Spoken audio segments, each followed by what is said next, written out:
Welcome back in fans. स्वागत है आप सभी का ब्लीच के एक और नए पार्ट में। अगर आप लोगों ने अभी तक इसके पिछले पार्ट को नहीं देखा है तो उसका लिंक आपको डिस्क्रिप्शन बॉक्स में मिल जाएगा, तो याद से उसे देख लेना, नहीं तो ये पार्ट कुछ भी समझ में नहीं आएगा। और अगर आप लोग मेरे चैनल पर नए हैं तो मेरे चैनल को सब्सक्राइब करके वीडियो को लाइक करना मत भूलना, ताकि आप सभी का सपोर्ट मुझे मिलता रहे। तो खैर देरी ना करते हुए शुरू करते हैं आज की इस वीडियो को। जैसे कि पिछले पार्ट में हमने देखा था, इकाको और इडाट के बैटल में इकाको की जीत होती है और हमें इकाको के बैक स्टोरी के बारे में भी पता चलता है, जो काफी इंटरेस्टिंग है। और ग्रिमजो ने पहले ही रुकिया की धज्जियां उड़ा दी थी, जिसका सामना अब इचिगो से होने वाला है। और अब आगे और अब इस तरफ तोशिरो की हालत भी कुछ ठीक नहीं थी और रांगेको पहले ही इस बैटल में हार चुकी है, जो अब बेहोश पड़ी हुई है। और उसके पास ही नाकीम खड़ा है और शाओलोंग तोशिरो को ट्रोल करके कहता है कि क्या एक कैप्टन की औकात इतनी तक ही है अपने बांखाई को इस्तेमाल करने के बाद भी।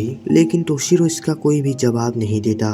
और दूसरी तरफ रेंजी की बांखाई भी अपनी बहुत कोशिश करने के बाद भी इल्फोर्ड का कुछ भी बिगाड़ नहीं पाती और वो बहुत ही तेजी से रेंजी को घायल करते हुए वहाँ से निकल जाता है। और वो भी रेंजी को ट्रोल करके कहता है कि रेंजी जैसा एक लेफ्टिनेंट को तो कचरे के ढेर पर पड़े रहना चाहिए, जो बांखा यूज करने के बाद भी कुछ भी नहीं कर सकता। और इस तरफ उरुरु को सोते हुए एक बुरा सपना आने लगता है, जहाँ पर उसके सभी दोस्त लगातार अरंकार्स के हाथों मारे जाते हैं। और तभी अचानक से इल्फोर्ड के सामने रेंजी का एक क्लोन आ जाता है, जो इल्फोर्ड पर हमला करने लगता है। असलियत में ये काम रिरीन का होता है, जो अपने बाकी दोस्त कुरुडो और नोबा को बुला के यहाँ पर एक इल्यूजन को क्रिएट कर देती है, ताकि रेंजी को अटैक करने का मौका मिले। लेकिन इल्फोर्ड एक ही झटके में इन तीनों को ढेर कर देता है। और इस तरफ से जिंदा दूर से इस लड़ाई को देख रहा था। तभी यहाँ पर उरुरु आ जाती है और जिंदा उरुरु के आंखों पर देखकर ही समझ जाता है कि अरंकार्स का स्पेशल प्रेशर उरुरु पर असर कर रही है, जिससे वो अपना होश खो रही है। और सही में उरुरु सीधा लड़ने के लिए चली जाती है और वो सीधे इल्फोर्ड को एक जोरदार किक मारती है, जिससे इल्फोर्ड दूर पहुंच जाता है। और लिटरली उरुरु एक ही सेकंड में पलक झपकते ही इल्फोर्ड के गले को पकड़ लेती है। और लिटरली ये छोटी लड़की मतलब इतनी ज्यादा खतरनाक हो सकती है, मैंने सोचा ही नहीं था। और वो इल्फोर्ड को पकड़ के उसके थोपड़े पर लगातार पंचेस की बारिश करने लगती है, जिससे इल्फोर्ड की धज्जियां उड़ जाती है। और अब इल्फोर्ड भड़क जाता है, क्योंकि इस छोटी लड़की से मार खा के सिर्फ उसका मजाक ही बन रहा है। और वो गुस्से से सीधे अपने जानपट्टों के सील को तोड़ देता है, जिससे उसका रूप पूरा ट्रांसफॉर्म हो जाता है। रेंजी इल्फोर्ड की ऐसी रूप देखकर हैरान हो चुका था और अब इल्फोर्ड उरुरु के ऊपर हमला करके उसे मारने ही वाला था। लेकिन तभी वहाँ पर जिंदा आके उरुरु को बचा लेता है। लेकिन अब इल्फोर्ड इन दोनों को ही मारने वाला था। लेकिन तभी वहाँ पर रेंजी अपने बांखाई से इन दोनों को ही इल्फोर्ड से बचा लेता है और वो इन दोनों को दूर हटने को बोलता है। और अब इल्फोर्ड रेंजी को अपने से दूर करके अपना इंट्रोडक्शन देता है कि उसका नाम इल्फोर्ड ग्रांटेज है और वो एक क्विंसी अलंकार है। और इस तरफ शाओलोंग को भी एहसास हो गया था कि इल्फोर्ड ने अपने जानपट्टों के सील को तोड़ दिया है और इस डिस्ट्रक्शन का फायदा उठा के तोशिरो इसके ऊपर अटैक कर देता है।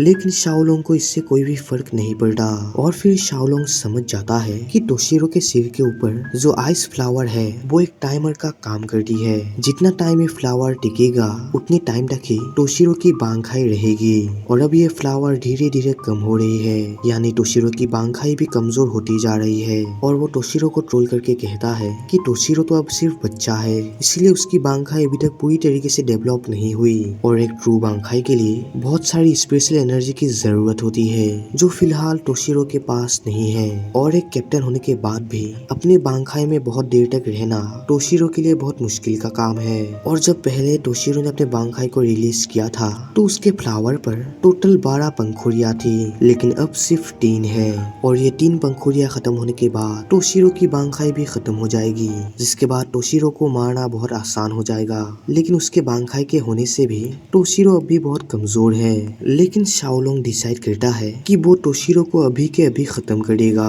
और फिर वो अपने जानपट्टों के शील को तोड़ देता है, जिसके बाद उसका रूप भी एक अजीब क्रेसर में ट्रांसफॉर्म हो जाता है और वो पलक झपकते ही तोशिरो को बहुत ज्यादा घायल कर देता है। जिसके बाद वो अपना इंट्रोडक्शन देता है कि वो अलंकार नंबर नंबर 11 है शाओलोंग क्यूफेंग। और टोशिरो की हालत अब बदतर से बदतर होती जा रही थी। और हम यहाँ पर देखते हैं रांगेकू जो बेहोश होने का नाटक कर रही थी, क्योंकि वो चुपके से सोल सोसाइटी के साथ कनेक्शन बना रही थी, क्योंकि वो अपने ऊपर लगाई गई रेस्ट्रिक्शन सोल सोसाइटी के द्वारा हटाना चाहती है। और आप लोगों को पता ही होगा, अगर किसी सोलिपर को ह्यूमन वर्ल्ड में भेजा जाता है तो उसके पावर्स को 80% कम कर दिया जाता है। और रांगेकू उसकी पावर्स को 100% यूज करने के लिए सोल सोसाइटी से परमिशन मांग रही है। और यहाँ पर टोशिरो शाओलोंग से पूछता है कि शाओलोंग का नंबर 11 है, तो क्या उसके ऊपर के नंबर वाले अहंकार उससे भी ज्यादा पावरफुल है या सब एक जैसे ही है। जिसपे शाओलोंग कहता है कि ये नंबर जो उन्हें मिला है ये उनका बर्थ रैंक है, लेकिन अगर कोई भी होलो न्यूली अहंकार बनता है तो उन्हें 11 नंबर के बाद से ही नंबर दिया जाता है,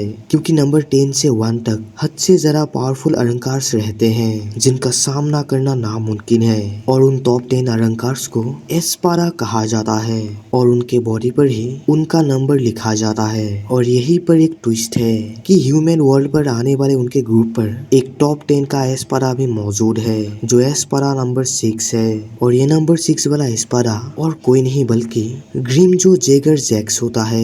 और इस तरफ इचिगो ग्रिमजो पर एक जोरदार अटैक करता है, लेकिन ग्रिमजो इस अटैक को अपने हाथ से ही रोक देता है और इचिगो को एक ही झटके में उससे दूर करवा देता है, वो भी उससे बिना अपना हाथ लगाए। और फिर वो इचिगो से कहता है कि वो इचिगो को थोड़ा टाइम दे रहा है अपने बांखाई को इस्तेमाल करने का। अगर इचिगो ने ऐसा नहीं किया तो वो उसके दोस्तों को मौत के घाट उतार देगा। और फिर इचिगो भी ऐसा ही करता है, वो सीधे अपने बांखाई को रिलीज कर देता है। और इचिगो की बांखाई को देखकर ग्रिमजो समझ जाता है कि इचिगो कुरोसाकी यही है। और इस तरफ इचिगो की स्पेशल प्रेशर को सेंस करके टोशिरो समझ जाता है कि इचिगो का सामना भी कोई नॉर्मल अहंकार से नहीं हुआ। और इस तरफ नाकीम को पता चल जाता है कि रांगेकू अभी तक जिंदा है। और वो जैसे ही रांगेकू को मारने के लिए आगे बढ़ता है तो तभी रांगेकू के माइक से एक आवाज आती है कि अब रांगेकू और बाकी सभी सोलिपर्स को अपने गेंटेई काइजो को इस्तेमाल करने का परमिशन दे दिया गया है, यानी अब रांगेकू अपनी पूरी पावर का इस्तेमाल कर सकती है। तो वो ये खबर बाकी सभी सोलिपर्स तक पहुंचा देती है, जिससे रांगेकू, टोशिरो और रेंजी